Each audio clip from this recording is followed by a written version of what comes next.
Hey guys, I just finished up a great day facilitating a workshop at eBay here in Shanghai on how to ask powerful questions.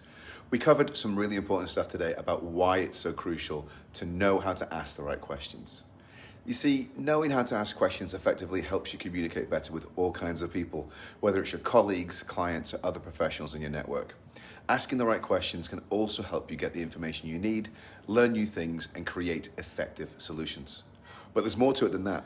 When you develop your questioning skills, you can also improve your interpersonal skills, sharpen your critical thinking abilities, and make sure you're clearly understanding what others are saying. Plus, you can use this skill to coach and manage other team members, encourage them to reflect on key points, and even diffuse tense situations. Now, when it comes to asking questions, there's something else you need to be aware of if you really want to be effective. And that's knowing about high and low context cultures. See, in some cultures, people tend to communicate a lot of information indirectly, while in others, they get straight to the point. So if you're working with people from a high context culture, it's important to be aware of the subtle cues they use, like body language or tone of voice, to get a better understanding of what they're really saying. But if you're working with folks from a low context culture, you might want to be more direct with your questioning.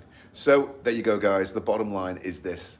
Learning to ask powerful questions is an essential skill for anyone who wants to communicate effectively, build strong relationships, and succeed in the workplace. So get out there and start asking.